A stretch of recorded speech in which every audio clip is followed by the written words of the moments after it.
My friends, while you watch this video, entire underground depots of the Revolutionary Guard are being turned into craters by relentless US bombings. But what rests at this very moment on President Donald Trump's desk is not just a report of an air campaign. It's a map drawn for the judgment day of the Tehran regime. And what we are about to reveal now is not a decision that has been made, but the silent plan, the brutal options waiting in the wings. The only signature needed to change the shape of the world before the next dawn. Pay attention to what happened yesterday. US Central Command opened the gates of hell. They released images of a surgical offensive. American fighter jets tore through the airspace to obliterate command and control networks. Underground drone depots and hidden facilities along the border with Iraq and camouflaged military positions inside several Iranian cities. The visual signature in the desert was frightening. The satellite images and infrared sensors recorded secondary explosions popping like fireworks in the darkness. And what does that mean? On the battlefield, you might ask? When a bomb hits a warehouse and it keeps exploding for hours, you didn't just hit concrete. You hit the hidden ammunition stockpiles, the fuel tanks, the propellant stockpiles, and the regime's swarms of drones. The United States isn't just dropping bombs on sand. They've started a methodical campaign of systemic decapitation. It's been 11 straight nights of airstrikes. The primary goal is to suffocate the Islamic Revolutionary Guard, cut off communication between the generals and the troops, and prevent the terrorist leadership from escaping the country or coordinating a counterattack. They're blinding the monster before deciding how to cut it in half. And it's right here that the White House is discussing what comes next. But first, subscribe to the channel, turn on the notification bell, and put your phone down. And like the video because it takes a lot of work to make, my friends. But why do the Pentagon generals and the American military elite hesitate so much before pressing the button for a ground invasion? That's the question people ask me every day. The answer lies in the cold logic of mathematics and geography. There's an illusion on the internet that the Americans could simply march into Tehran like they did in Baghdad. Wrong! Don't do that! Iran is not Iraq. Iran is not Afghanistan. We're talking about a colossal territory with a population of almost 90 million people. About a colossal territory with a population of almost 90 million people. Their war machine is a leviathan. They have about 570,000 active military personnel and at least 350,000 reservists ready to fight. It's a potential force of 920,000 fanatically indoctrinated fighters. A large-scale conventional invasion would require sending more than 100,000 American soldiers and would demand endless months of logistical preparation. The transport of colossal maritime supply chains. And worst of all, it would result in a prolonged occupation and urban combat block by block in dense, brutal, mountainous territory. The cost in lives would be unsustainable. The American government knows it can't do that. A full frontal attack is out of the question. Do you understand? And if you don't, understand it once and for all. There will not be a large-scale invasion. Therefore, what the strategists have put on Trump's table are covert options. They are discussing right now sending special forces for night raids, highly precise infantry incursions, amphibious assaults on the Gulf Coast, and short, highly localized invasions to capture strategic points and return to base. They don't want the whole country. They just want to defang the regime. And that brings us to the darkest question of the war. Shimon Oliveira, if there won't be 100,000 Americans in the desert, who's going to pull the trigger on the ground, you ask me? My friends, Donald Trump dropped a hint. In a recent statement, he coldly said that other people could fight on the ground. The plan under consideration is the creation of a phantom army. The doctrine is exactly the same as the one the Allies used in World War II when they armed the French resistance to hunt down the Nazi Gestapo from within occupied Europe. The Pentagon is considering sending simple, easy-to-operate weapons, small-caliber weapons like .38 revolvers, and putting them in the hands of the Iranian opposition, the Kurds, local rebel groups, and armed Iranian citizens who hate the dictatorship. The mission would be to arm the internal uprising so that the population itself itself confronts the Revolutionary Guard, the militias linked to the state, the paramilitary forces, and the repression units. The monumental challenge of this operation is trust. The Kurds, for example, have a history of feeling used and abandoned by Washington in past conflicts. Convincing them to fight again requires ironclad guarantees. And in this scenario, the American military would act only as the conductors of chaos, advisors, trainers. And who would coordinate this lethal insurgency on enemy ground? The Green Berets, the Navy SEALs, and Delta Force. And support units from the 82nd and 101st Airborne Divisions. Men trained to infiltrate in the shadows, identify invisible targets, teach the rebels how to handle explosives, and point the lasers so American jets can obliterate the positions of the forces loyal to the Ayatollahs. They prepare the bonfire and the locals light the match. Some people show up in the comments and say, "Shimon Oliveira, read the script like William Bonner. I don't like it that way." Now I want you to rate it in the comments from 0 to 10. Do you like Shimon Oliveira narrating the stories of Iran? Let's go. But what if these American special forces and the rebels need covering fire while advancing through hostile territory? Which guardian angel will the Pentagon call upon? And this is where a machine that we all love comes in, one that looks like it came straight out of a Cold War nightmare, but is the most feared by enemy armies. Yes, my friends, the A-10 Thunderbolt II. You may wonder why generals use an old ground attack plane during a 5G cyber war. The answer is armored carnage. The A-10 was designed and built around a single piece of equipment, the gigantic 30mm Ju-8 Avenger rotary cannon. Yes, this monster spits out 3,900 rounds per minute loaded with depleted uranium. And when this plane dives, the result is the physical impact on the ground is devastating. It takes out an entire column of Revolutionary Guard vehicles. Mortar batteries, military convoys, missile launchers, or troops trying to surround the rebels are torn apart and vaporized before the Iranian soldiers even hear the roar of the engine. The A-10 is the toughest close air support aircraft ever built. It has two mounted engines. High up on the fuselage, so it doesn't suck in debris from the explosions it causes itself, it features triple redundant flight control systems, and the pilot sits inside a bathtub made of solid titanium. It was built to take hits and keep flying. The A-10 pilot works in lethal sync with the forward air controllers on the ground, who mark the target in the middle of urban chaos and say, "Rain hell right here." But the war on Iranian soil has a ghost that terrifies any Pentagon general. Write down this acronym. The greatest fear of the generals is the IED, improvised explosive device. Iran's Revolutionary Guard is no amateur force. They are the absolute masters. The teachers who taught the deadliest explosive tactics to terrorist groups in Iraq and Afghanistan. They changed the landscape.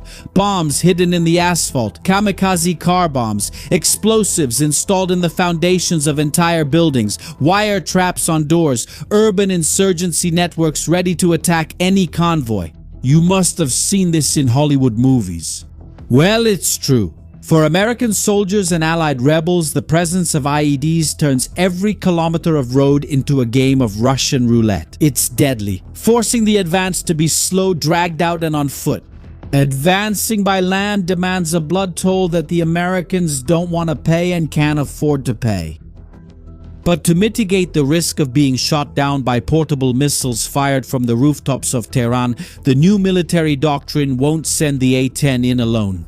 If this operation is launched, and that's a big if, pay attention, we will witness the first real hybrid war between humans and machines in the sky. The tactical idea on Trump's table is the combat swarm. While the A-10 Thunderbolt dives to annihilate the troops on the ground, the airspace around it will be defended by long-endurance combat drones like the Andrew Fury. The Fury doesn't just carry cameras, it carries AIM-120 AMRAAM missiles.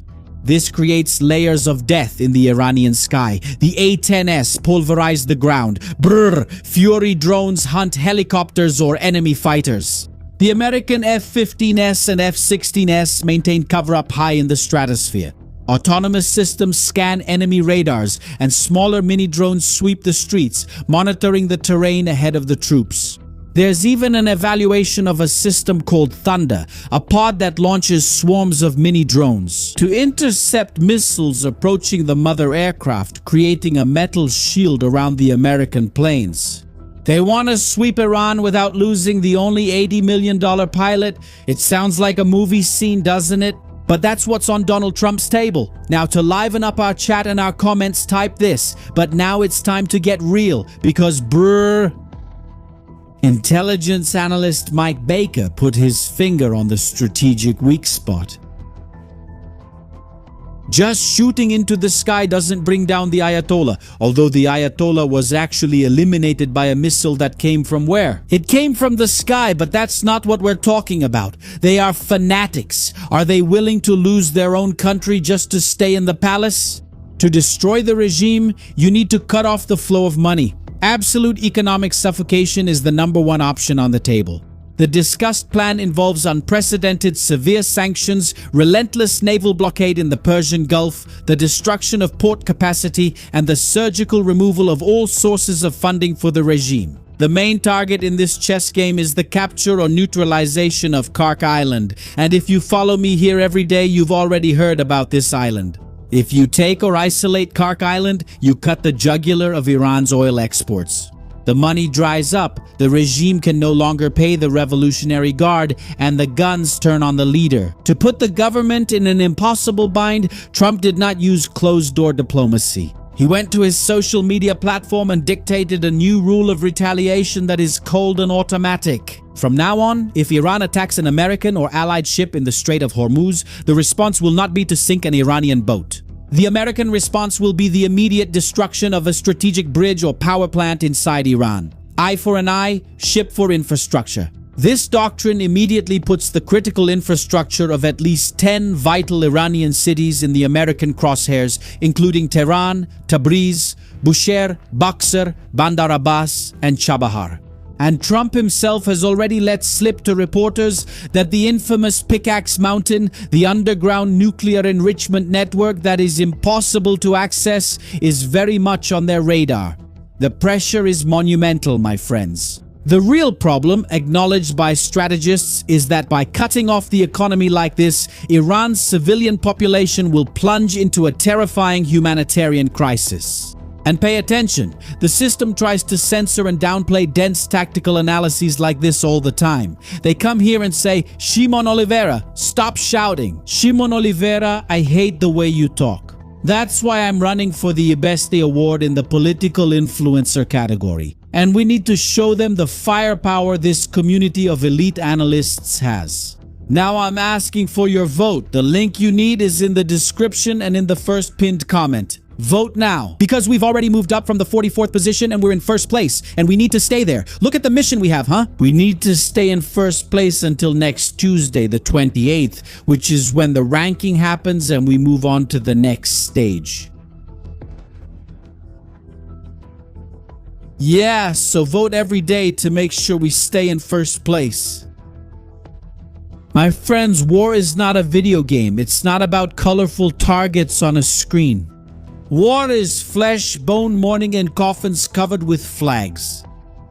The cost of going into combat with Iran, even by air and by sea, has already proven to be brutal. Recently, the cold runway of the American military base witnessed a painful funeral ceremony.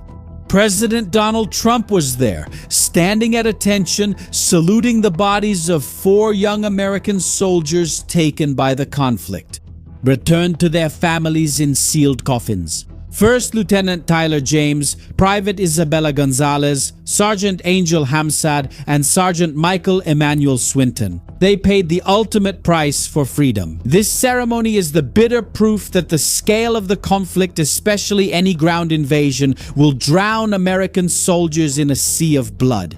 We are not talking about the future.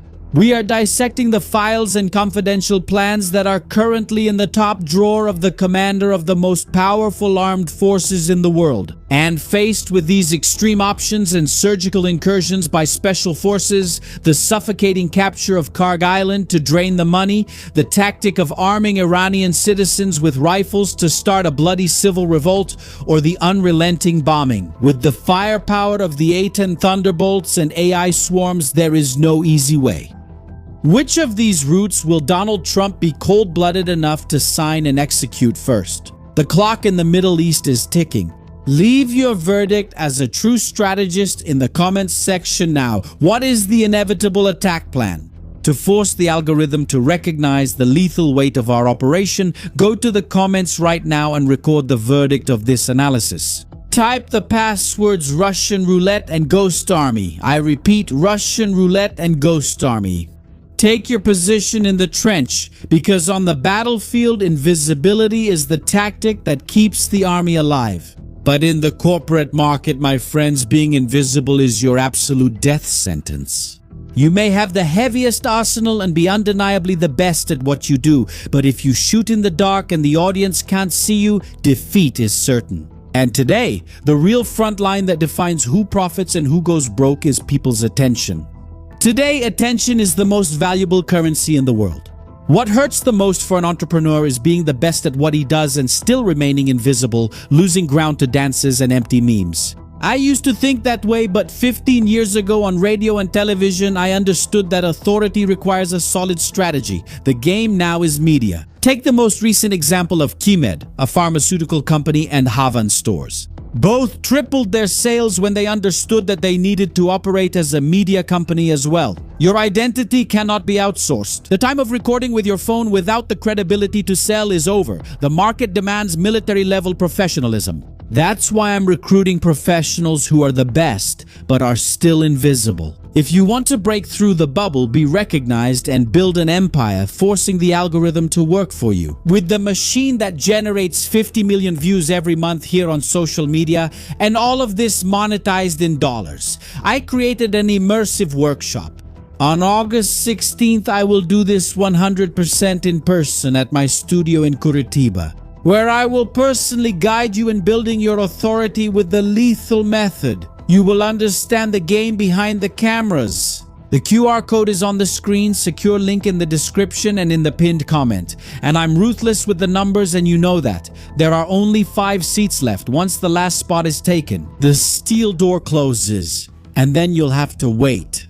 And for those who want to understand a little more about the war, about the situation taking shape in the Middle East, I'm going to recommend 2 fantastic, visceral war movies set in the Middle East. And they're there on our channel with tips about series and movies. So the link is in the description, in the pinned comment, and also in the card that will appear on your screen. No whining, no pretentious stuff. These are tough military movies, but they're pure emotion, pure adrenaline for you to enjoy with your family. Now subscribe to the channel, turn on the notification bell, and leave a like on the video because it takes a lot of work to make. My friends, and don't forget to drop an A10 brewer in the comments, that amazing machine we love to talk about. Now shield your mind. I'm Shimon Oliveira, and I'll see you at our next meeting. Until then, bye-bye.